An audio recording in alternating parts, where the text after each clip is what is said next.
Hey all, welcome to the Slayer Podcast. I'm your host, Bill Eyre, owner of Slayer Duck Calls, a company founded on family heritage, unrivaled quality craftsmanship, and an uncontrollable obsession for hunting. Let's get to it. So here today we're with Hannah, and we are doing a Slayer Calls podcast about just her in general, because she's an awesome person and she loves waterfowl hunting, and secondly, she's a woman. So here at Slayer, we're about, preserving the sport of hunting. And part of that is getting, the youth involved, getting women involved, getting, anybody who has an interest in waterfowl hunting involved in the sport. Victoria, why don't you tell us a little bit about yourself, who you are, maybe how old you are, when you got involved in waterfowl hunting and all that good stuff. Yeah, so I'm Victoria Hannah, so two first names. It's a little confusing. I am 26 years old, and I got into waterfowl hunting, specifically waterfowl hunting in 2014. And I went with my brother that one time, and I kind of got hooked on it. But I've been, in the outdoor world, since I was in diapers. So, I kind of grew up hunting and knowing about conservation and all those things. But I think waterfowl hunting has really, really stuck to me. And I just kind of wanted to get more and more involved in that. And year by year, I just kept learning and kept, trying to get myself out there. And it's been really, really great. I learned so much about it every time. That's awesome. And is ducks and geese the only thing you hunt, or do you deer hunt and turkey hunt or anything like that? I do it all. I deer hunt a lot out in Kansas. I turkey hunt. I bear hunt. Any kind of waterfowl, ducks, geese, we go dove hunting. If you can hunt it, I probably want to tell you I want to come with you. So literally anything. You have bears in Kansas? Not in Kansas, but there's a lot of bears in eastern North Carolina. So that's where I'm located. I live about maybe 2 hours from the Outer Banks. Real popular place towards that way is Hyde County. They have a lot of huge bears. People from all over the world and country literally come to Hyde County to shoot a world-class bear. And that's a really, really great experience. I highly recommend it. That is really cool. And they're black bears? Yep, black bears, yes. When you say world-class bear, are they like 300 pounds? So when I shot mine, I was in 8th grade. I was a little kid, and my bear was 562 pounds. Holy. To me, that's huge. That's huge to a lot of people. But recently, 600, 7, 8, 9, they get really big out there.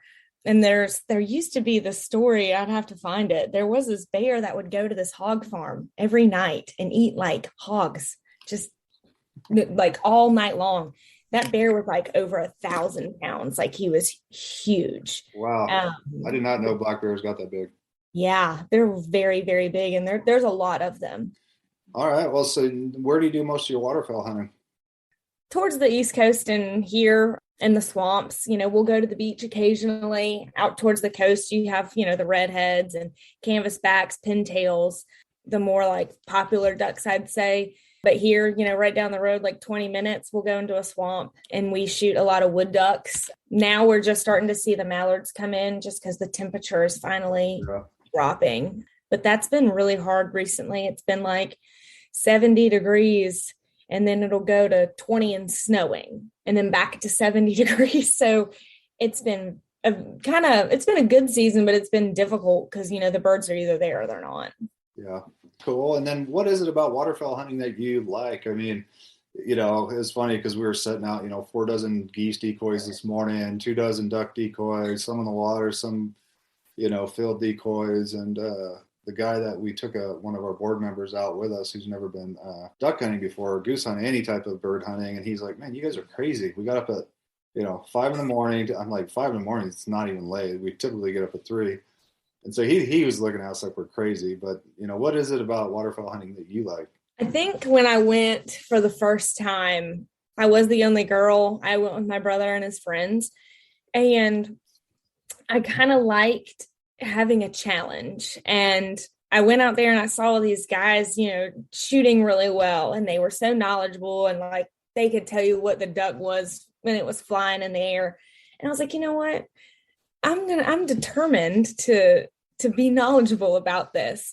And I think it was the challenge that I just liked the most.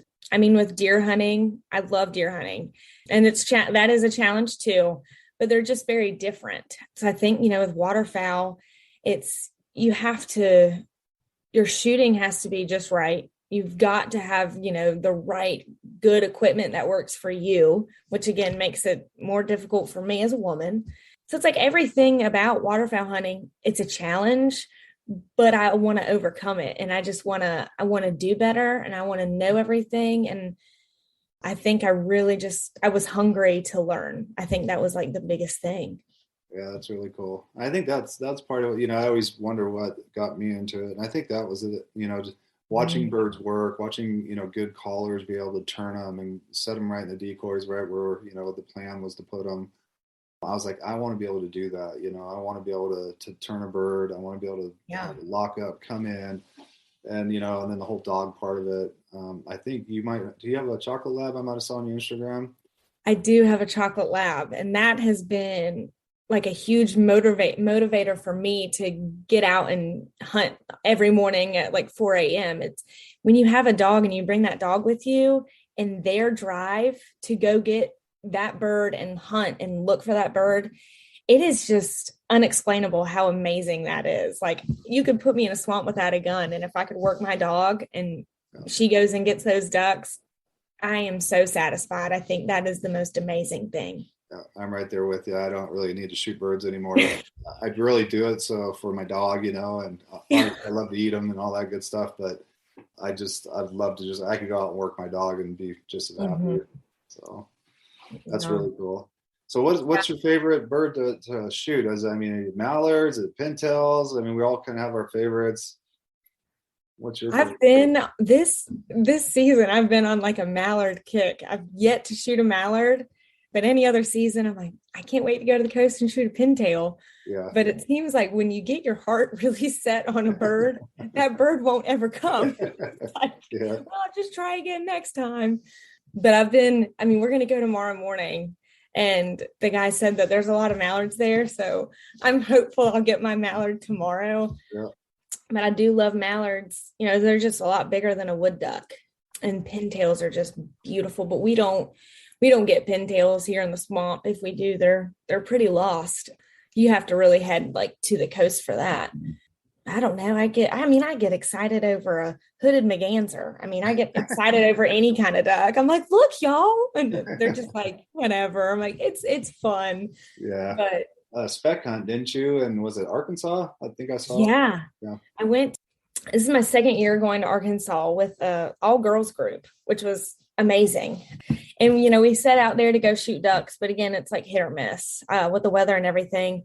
There weren't many ducks there, but they said, we have a lot of speckled belly if y'all are interested. And I was like, all right, let's go. And we all went and we shot. There was a big group of us. So, we could shoot a lot, but it was crazy. Those things would just come in there like thousands at a time, and we'd all stand up and shoot, and they're just dropping. Like, that was unbelievable. And we don't have specs in North Carolina. So one of the days you were hunting there, I was actually out duck hunting, and I was just flipping. It was slow, and I was flipping through Instagram, and I saw that you were live, and I'm like, oh, I'm going to watch this. And it was awesome because when I flipped it on, you guys had some birds come in, and you and a couple of the girls you were sitting next to got some shots off, and it was pretty cool. And I had to, the hunting got better, so I got off of it, and then I pinged back on a little later, I think in the evening.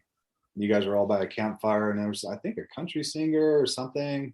Somebody was playing a guitar and singing a song. I was like, man, that looked like a really good time. Yeah. So that girl, the singer, her name's Priscilla Block. She has been my best friend since middle school. Oh, wow. I told her I was going on this Arkansas hunt.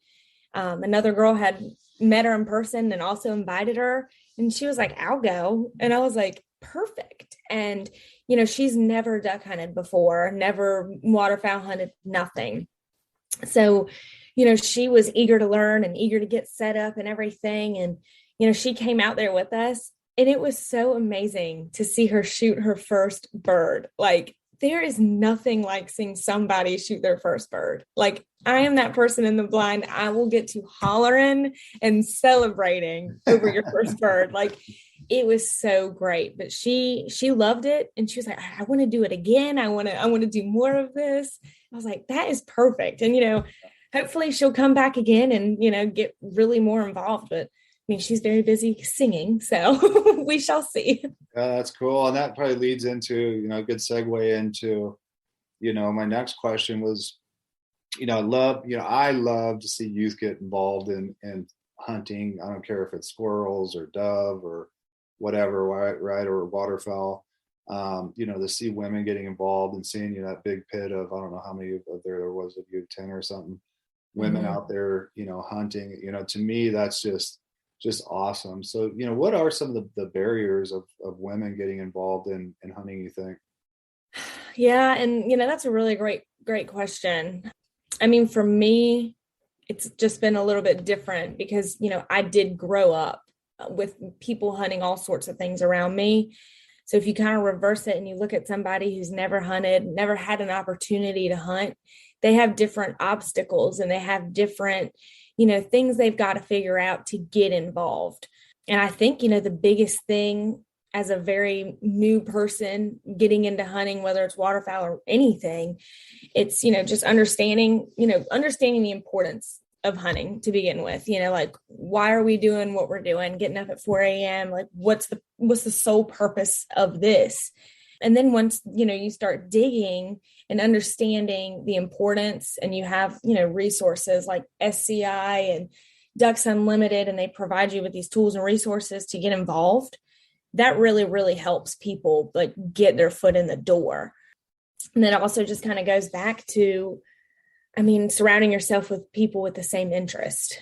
If you're somebody who wants to get into hunting and no one around you hunts, that's even harder than somebody who is around people who do hunt. So I guess like just getting involved and, whether it's on social media, that's like a big avenue to get into these women's hunts. Like the girls hunt that I go on, social media.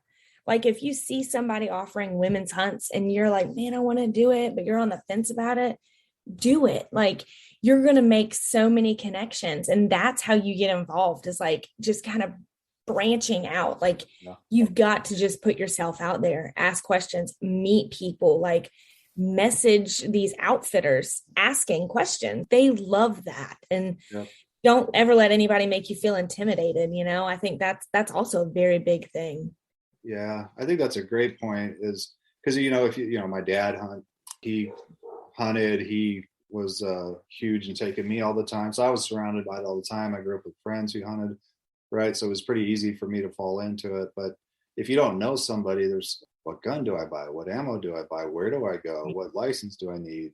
What clothes do I need? And, it gets very confusing and very overwhelming pretty fast. And I think you bring up a good point about networking, and especially today with social media, it's a lot easier to do that.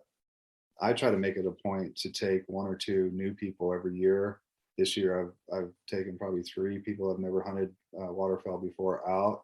It'd be great if, as hunters, if we just made that a point. Like every year, I'm going to try to find one person who has an interest and take them with me, and see if they like it. If they don't, you just kind of plant that seed, and maybe they pursue it, maybe they don't. But it'd be awesome if we kind of all took that as a goal, or something that we strive to do. Yeah. And I think, like also, if you're kind of interested in getting out there and nothing and you don't really, we just talked about, like definitely take the hunter safety course. You will learn a lot leading up to, you'll learn so much in that course, how to handle a gun and what to do, what not to do. And again, you'll meet people there with the same like-minded things that you want to do. There's so many tools and resources out there, and I would definitely be taking advantage of social media. These outfitters, you see 2W down in Arkansas where I went, they have women's outreach, literally like nothing but women's groups go. They have the guys that go down there, but if more outfitters kind of did something, just whether it's for youth and like newer hunters or women's outreach, doing things to kind of reach those targets to welcome them. Because think about it. If you didn't know anything about hunting or anything and you wanted to get into it, I'd feel so intimidated by everything. you just kind of want someone to open a door for you. And if we can do that, then we need to do that. Like you said, like bringing people, bringing kids, like the SCI, their slogan at one point was, hunt with your kids, not for them. And that, like, my dad has like lived by that. Like, you hunt with your kids, not for them. And that'll change your just lifestyle. Yep.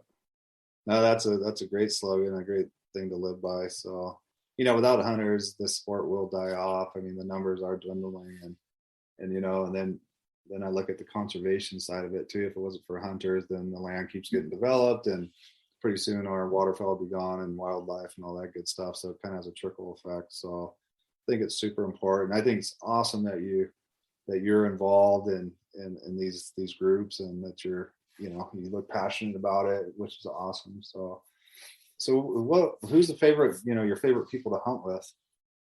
Definitely family.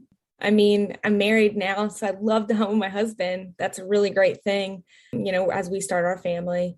But growing up, it was like my dad and my brother. And now that I'm married, it's me and my husband. And, when we have kids, we want to pass that down to them. So family, that's like my favorite people to hunt with, for sure.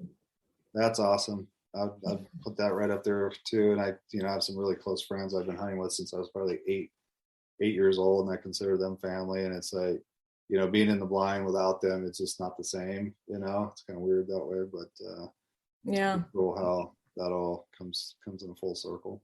My niece, so my brother has 2 kids. I have a niece and a nephew, and my niece is 5 and my nephew just turned 3, and they got a pair of waders for Christmas.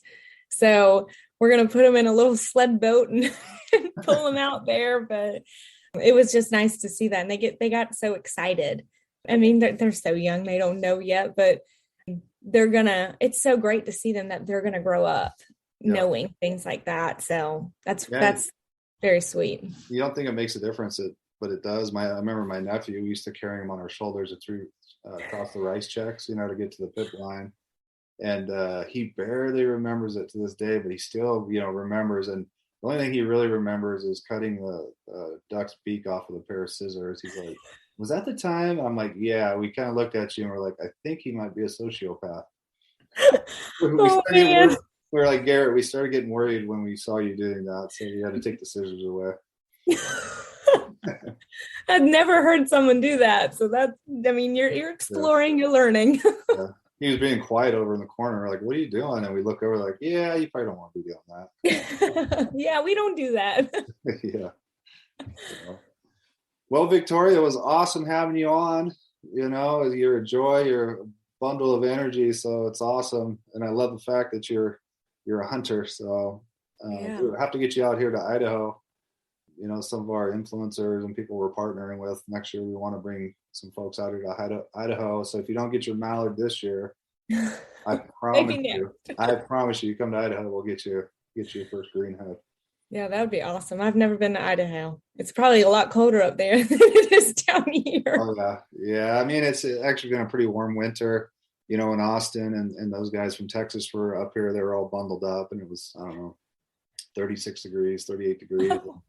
I was out in a t-shirt and they're like, what are you doing? I'm like, oh, this isn't cold. And I think 2 weeks ago, it got down to -2. And oh, wow. It got pretty cold. And that's not normal, but the duck hunting was amazing. And oh, yeah. I'm like, okay, this is cool. We hunt with mosquitoes here. So that's who we hunt with down here. Awesome. Well, thanks, Victoria. I really appreciate it. Yes. Thank you so much for having me. It's been great. And I do love my duck call for sure. I tell people about it all the time and bring it with me everywhere. And people really do love to, they're like, let me blow that. I'm like, yes, please do. So they love it. I'm excited. I'm going to get another one. I like the all black one that you have. So I'm going to keep growing my collection. All right. We'll have to get you a goose call too. Yeah, I'd have to practice on that one. All right. Well, thank you. Thank you. Have a good one. You too.